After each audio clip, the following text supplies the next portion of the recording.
રહ્યા છે આરઆર કાબેલના executive director Rajesh Kabra. Rajesh sir, good afternoon. स्वागत है सर शो पर.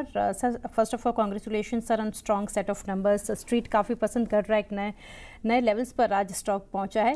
सर शुरुआत करना चाहेंगे ग्रोथ मोमेंटम और सस्टेनेबिलिटी के साथ. रेवेन्यू ग्रोथ सर जैसे दिख रहे 34% ऑन वाई बेसिस Q4 की अगर बात करें और 28% ऑन FY26 की ड्राइवर्स सर क्या रहे बिहाइंड दिस स्ट्रॉन्ग ग्रोथ और कितना सस्टेनेबल है ये मोमेंटम? देखिए, हमारे जो आरआर काबिल की बात करें, जो हम ग्रोथ देख रहे हैं, हम एज अ बिजनेस हमारे B2B सेगमेंट पे काफ़ी फोकस कर रहे हैं लास्ट 1-1.5 साल से, और वो स्ट्रैटेजी हमारी थोड़ी प्ले आउट होती हुई दिख रही है.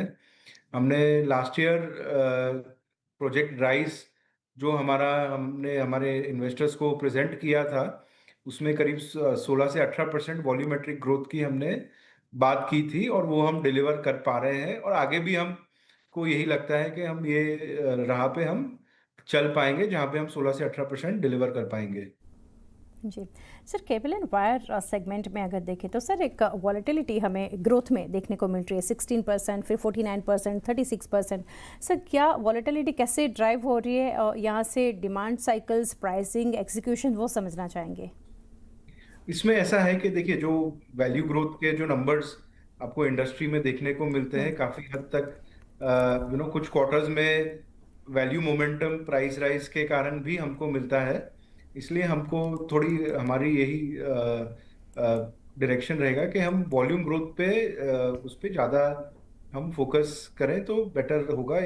आपको एक आइडिया मिलेगा कि इंडस्ट्री है या कोई पर्टिकुलर कंपनी किस डायरेक्शन में जा रही है. जी सर, मार्जिन्स और प्रॉफिटेबिलिटी के फ्रंट पर कुछ जानना चाहेंगे. सबसे पहले एबिटा मार्जिन्स जो कि फ्लैट रहते हैं, हमने देखे 8.8% despite strong revenue growth. Sir क्या लिमिट कर रहा है इस मार्जिन एक्सपेंशन को? इसमें ऐसा है कि अगर आप मार्जिन हम आरआर काबिल का देखेंगे तो हमको फुल ईयर बेसिस पे देखना चाहिए, और फुल ईयर बेसिस पे करीब 130 बेसिस पॉइंट्स का हमारा मार्जिन एक्सपेंशन रहा है. जो हमारे प्रोजेक्ट राइज में हमने कहा था करीब 8.5% इबिट मार्जिन रहेगा इस कंसोलिडेटेड ईयर में, उससे हम थोड़े आगे ही इस साल पहुंचे हैं.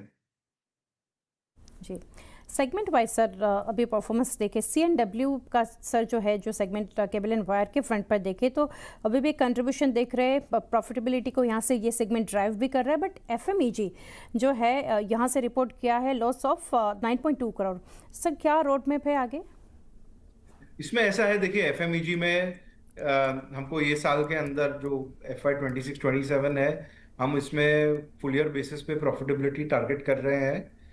लास्ट ईयर करीब जो इनपुट प्राइसेस थे वो काफ़ी तेज़ रहे हैं, और अनलाइक वायर एंड केबल जहाँ पे हमको 15 दिन का पास थ्रू मिल जाता है, FMEG में वो पास थ्रू लाना थोड़ा कठिन रहता है. इस कारण से जो हम ब्रेक इवन लास्ट ईयर सोच रहे थे वो हम नहीं ला पाए. जी तो सर ये समझना चाहेंगे राजेश सर, क्या अभी भी FMEG जो है वो स्ट्रेटेजिक प्रायोरिटी रहेगी कंपनी के लिए, या फिर यहाँ से आप कंसिडर करेंगे रिकैलिब्रेटिंग इन्वेस्टमेंट इन द सेगमेंट? इसमें ऐसा है कि हमारा FMEG जो एज अ सेगमेंट है, वो एक वॉल्यूम बेसिस पे या वैल्यू बेसिस पे हम एक अच्छे टॉप 10 टॉप 7 प्लेयर में अब आना चालू किए हैं. गोइंग फॉरवर्ड जो है, हमारे जो वायर केबल बिजनेस है और FMEG बिजनेस है, इंटरनली हम उसको थोड़ा इंडिपेंडेंटली दोनों बिजनेसेस को हम ड्राइव करेंगे. Wire cable definitely as a volume percentage या कंट्रीब्यूटर टू द बिजनेस जो आज करीब 90% के आसपास है, वो उसी रेंज में हमारा कंटिन्यू रहेगा. और FMEG वो अपना independently as a business grow होती रहेगी. जी और कॉस्ट स्ट्रक्चर, ऑपरेटिंग लेवरेज के फ्रंट पर सर यहाँ से देखें सबसे पहले तो अदर एक्सपेंस जो है उसमें ग्रोथ देख रहे हैं 14% on YOY, slower then revenue growth. तो सर क्या आप देख रहे हैं operating leverage benefits coming through? 100%. अगर जब कंपनी ग्रो होगी, आपके वॉल्यूम ग्रो होते हैं, तो आपको हर कंपनी को एक ऑपरेटिंग लेवरेज मिलता है, वो जो हमें भी दिखाई दे रहा है इधर. जी और एक राजेश सर ये भी समझना चाहेंगे क्या कि कॉस्ट हेड रहेंगे यहाँ से to watch going forward, specially in volatility in commodity environment like copper? नहीं, इसमें देखिए फ्यूचर प्रिडिक्शन करना कोई भी कमोडिटी को लेके बहुत कठिन है। और अगर हम लास्ट एक साल से अगर देखें तो volatility in terms of commodity prices हो या जियोपॉलिटिकल एक्टिविटी हो, ये हमको हर बिजनेस को ये समझना चाहिए अब ये part of business as usual हो चुका है। तो आपको इसके बावजूद ग्रो करना है या इसके साथ आपको ग्रो करना पड़ेगा, not being impacted by this. तो आपकी बिजनेस स्ट्रेटेजी को हर बिजनेस को चेंज करना रहेगा। जी, डिमांड के फ्रंट पर सर जानेंगे आगे कौन से ट्रेंड आप देख रहे हैं बट डिमांड अक्रॉस की and markets like real estate हो गया, इंफ्रास्ट्रक्चर या फिर इंडस्ट्रियल, उसको कैसे देख रहे हैं आप? इसमें ऐसा है कि जहां तक हम देख पा रहे हैं real estate continues to remain strong. उसके साथ इंफ्रास्ट्रक्चर जो गवर्नमेंट का काफी अच्छा फोकस रहा है, वहां पे भी हमको काफी अच्छा ग्रोथ अपॉर्चुनिटीज वहां दिख रही है। उसके साथ साथ जैसे रिन्यूएबल एनर्जी है, वो एक बड़ा अपकमिंग सेगमेंट है जहां पे एक नई एवेन्यूज आर काबिल के लिए खुल रही हैं। तो ऐसे मल्टीपल हमको दिख रहे हैं। इंडस्ट्रियल केपेक्स भी हमें लगता है कि पिकअप हो रहा है।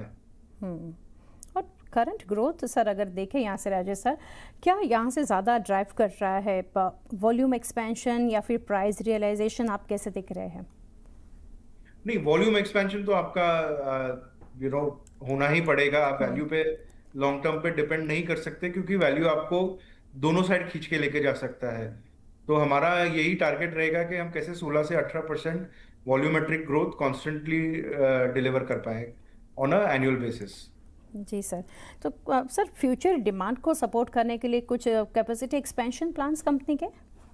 हमारे जो कैपेसिटी एक्सपेंशन प्लान्स है, करीब पिछले साल हमने एक 1200 करोड़ का एक्सपेंशन प्लान अनाउंस किया था, जिसमें से करीब 1/3 हम कर चुके हैं। और बल्क ऑफ इट या काफी बड़ा हिस्सा ये करंट फाइनेंशियल ईयर में उसका इम्प्लीमेंट होगा।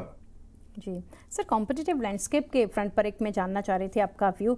जैसे इस सेगमेंट में अगर देखें, वायर एंड केबल इंडस्ट्री की अगर बात करें तो इंक्रीजिंगली कॉम्पिटिटिव बनती हम देख रहे हैं। तो क्या सर आने वाले समय के लिए आप देख रहे हैं कुछ प्राइसिंग प्रेशर और मार्केट शेयर गेन्स? नहीं, इसमें ऐसा है, देखिए मार्केट कॉम्पिटिटिव या कोई नए प्लेयर आने का जो सवाल है, एक इंडस्ट्री जैसे अगर ग्रो होती है या बड़ी होती है तो नए प्लेयर का इसमें आना काफी आम बात हो सकती है, काफी नेचुरल बात हो सकती है। हमारा व्यू ये है कि एज अ आर काबिल we have to be at the forefront of this industry and we have to strive to grow better than everybody else in this industry। तो हम उसी राह पे हम चलने की कोशिश करेंगे।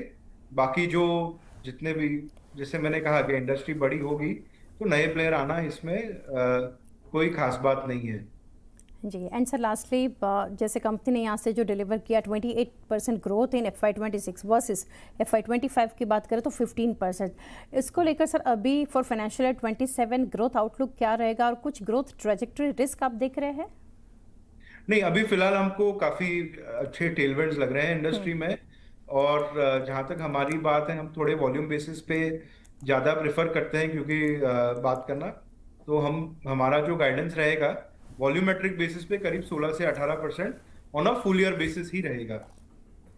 राइट सर, राजेश सर काफ़ी डिटेल्स आपने शेयर किया और numbers. Thank you sir for connecting and best wishes for coming quarters. Thank you.